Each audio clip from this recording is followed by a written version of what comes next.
over the last couple of years, people have asked us to talk a little bit more about Cypress and who we are and what we do and sort of how we've changed over time. So I'm just going to take a couple of minutes to kind of update everyone on really the evolution of Cypress in keeping with the theme of the event here. You know, of course, that we're always evolving, and our message yesterday was that you need to do the same. So we're always trying to evolve. I understand from last night that some people may have devolved a little bit. I heard that. Hopefully they didn't, sort of take it too far. I don't know for sure one way or the other. I like to think that our evolution makes us even cooler than we ever have been. I'm hoping that people know what this reference is. And does anybody know what that is? That's the Abbey Road cover, and okay, thanks. And kind of putting myself out there for that one. But so, in any event, I think philosophically, in terms of where we are, when Marcia and I started the company, now almost 17 years ago, right? We kind of sat there and said, "Oh, what are we going to be when we grow up? How do we get into this business?" The one thing we did know that we needed to commit to is constantly changing and constantly keeping up with what's going on in the environment out there, what kind of changes are happening in the healthcare industry, and respond to those changes. And so, we always want to be more next year than we were last year. And sometimes people ask us the question, well, what are you going to be in 5 years? And the answer is, we have no idea what we're going to be in 5 years. We do know that whatever we are in 5 months from now, we're going to be better than that. And 5 months after that, we're going to be better than that, and we're going to continue to evolve and change. But here's what we see out there, and this is maybe a message to everybody here, with the exception of those people that maybe are clients of ours today. Part of what we see out there is an awful lot of what we call the traditional TPA. What's the traditional TPA? It's those organizations that think their job is to pay your claims fast, pay them according to the SPD that you hand them, and hopefully they'll actually do an SPD for you, and then use networks for savings. We run into and bump against that all the time. If you don't get that by now, that's not sort of what we think we should be. We have a very specific set of beliefs, and those of you who have been sold by any of our salespeople know that our mantra is that we believe in saving people money. We believe in helping employers identify where their risk is and addressing those risks and try to minimize those to the extent possible. And then as a service organization, we believe in making every interaction with us a positive experience, whether it's here in this room or on the phone when you're talking to a claim analyst or an enrollment person or your account management person. Any of the interactions, we want to be a positive experience. And if we think we can do that, all of the other things kind of happen after that. Everything happens positively moving forward. Also, philosophically, we think that everything's connected, and a lot of you have seen this before, so we don't have to get into a lot of specific detail on it, but this really kind of represents what we try to do for you on a daily basis, because everything is connected, and everything works with the thing that follows and precedes it. We do believe that the best way to reduce the cost of your claims is to not have them in the first place.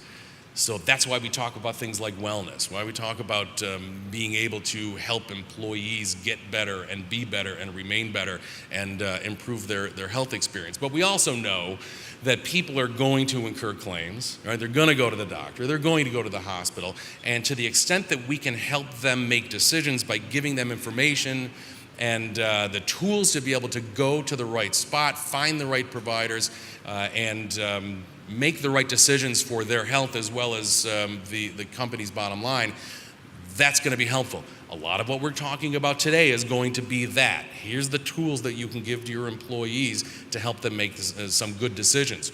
Vic talked about it yesterday, about employees going to the right spot and having their surgery done and the amount of money that they can actually save by doing that. This is the sort of stuff that we believe. And then in the end, when the claim comes through, you're hiring us to make sure we're managing your costs. You saw the kinds of cost savings that we were able to generate last year. That's what you rely on us to do, and that's why the trend for our clients is what it has been.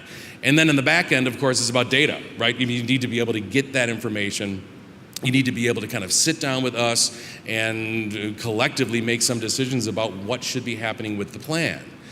Hopefully, that which we are doing today and yesterday is a big part of that, to help you make some decisions and to learn what's going on in the industry.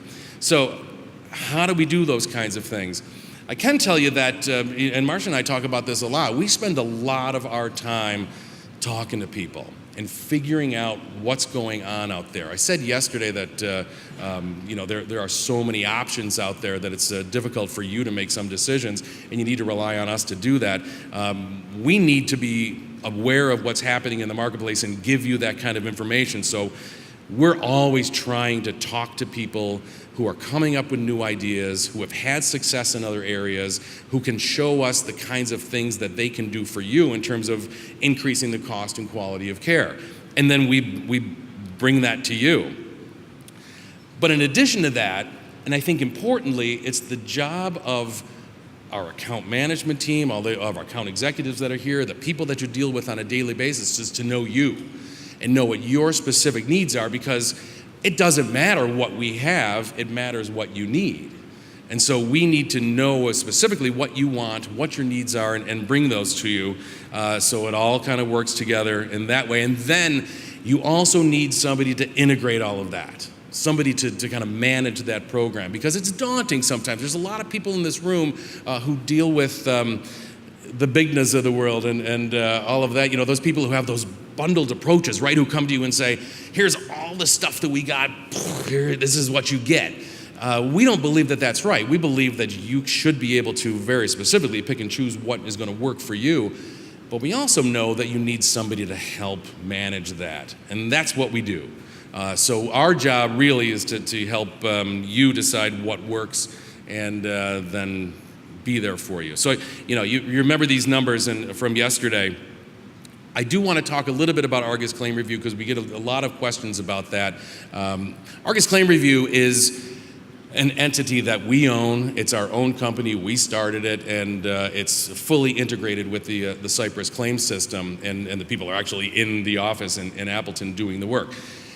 But it's amazing the kinds of things that we can do for our clients in terms of cost savings. And Argus Claim Review is really about claim auditing and negotiating on your behalf and finding inappropriate charges and bills that are wrong. And really kind of, when we're managing your claims, we're also managing your costs through Argus Claim Review.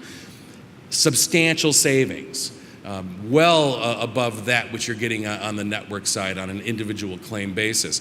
But the thing that I think sort of sticks out for me and these numbers is, look at the number of appeals. What that says is that more than 97% of the time, the decisions that we make about what's appropriate to pay on your behalf and then send that decision to the providers is accepted right out of the chute.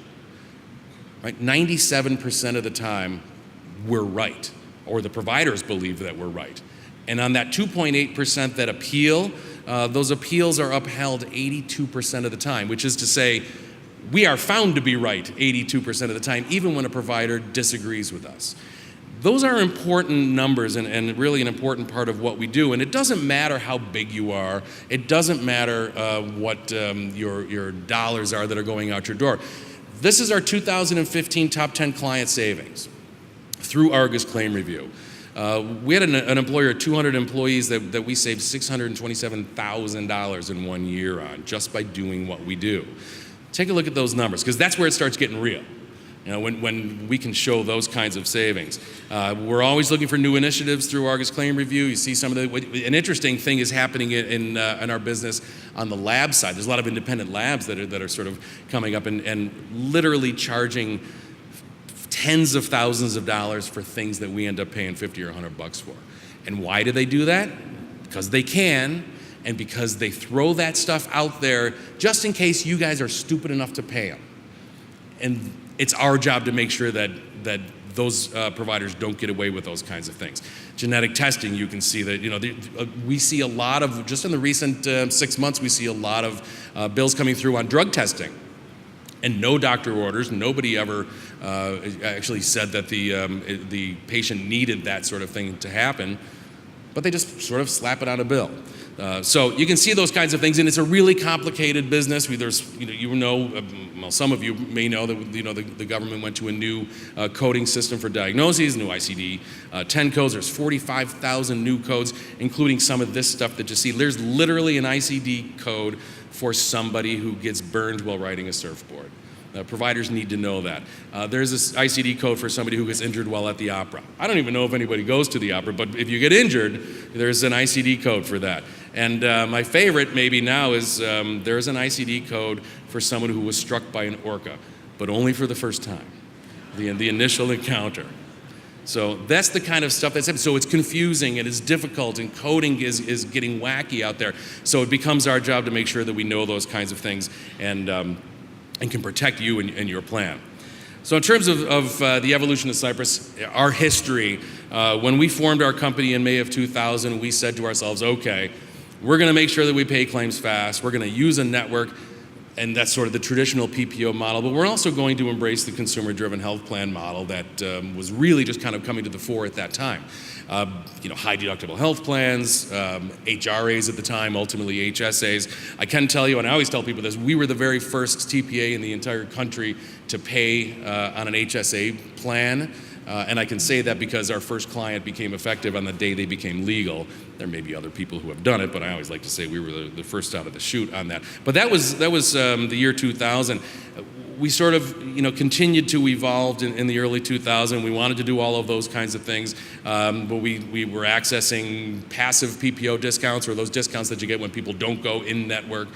We introduced Argus Claim Review to the masses, and that has built, and we've had a lot of success with that. In the late 2000s, we added things like the organ transplant carve-out, and we put together with American Health Holding our best practices bundle on the utilization management side, which has yielded some good results for us, very different than the traditional model. There's a lot of advances on the pharmacy side, and again, I'll encourage you to talk to the Magellan people about that. They've got a lot of those kinds of things happening. The stop-loss industry also responded in the late 2000s with more and more products for smaller and smaller groups. I think everyone in this room knows that 20 years ago you had to have 1,000 employees to be self-funded. 500 employees, let's say. Today, 50 employees is not an unusual number to self-fund your employee benefits. And that is in large part due to the responses from the stop-loss community and the kinds of products that they've been able to bring to the table. But when we got into 2010, 2011, and really up to today, what we saw was there's all of a sudden this really explosive growth of these entrepreneurs coming into the business saying, I want to do that. I think I can solve the problem on the cancer side. I think I can solve a problem on transparency. I think I can show people how to make better decisions about where to go and their health care. So all of these entrepreneurial programs that traditionally have been sort of in the realm of the big insurance companies and controlled by insurance companies started going out there and becoming real for people and becoming very, very successful at doing it. So we recognized that someone needed to figure it out and see what these people are talking about. And that becomes us. And so in the end, there are so many options for you to choose from out there. And sometimes it's daunting, right? And sometimes it's difficult to know really what you should be doing. But all of these kinds of things are things you need to be thinking about and things you need to be considering. And many of them are things that you need to be doing. But this is the kind of stuff that is happening out there. And we believe very strongly that we are on the cutting edge of all of this sort of stuff. And if you talk to the people out there in the industry, I think they'll tell you the same. And a very important part of this whole thing, we concentrate so much on saving money that sometimes we tend to forget to discuss the human factor. But the good news is that many of the programs, all of the programs essentially that we're bringing to the table for you, they save lives. They make people better. They improve their health. They educate them. Your employees all of a sudden are getting a much better healthcare experience than they ever would have if these things didn't exist. So for the first time, you're able to say to your employees, we're going to help you rather than we're going to insure you. So that's the kind of stuff that we're excited about, and that's that's where we've committed to going, and we, obviously have a comprehensive set of services and can really help on a lot of fronts.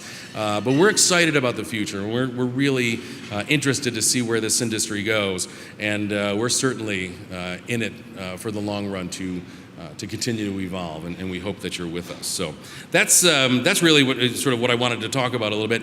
And the good news is now we're 9 minutes ahead of schedule. How about that?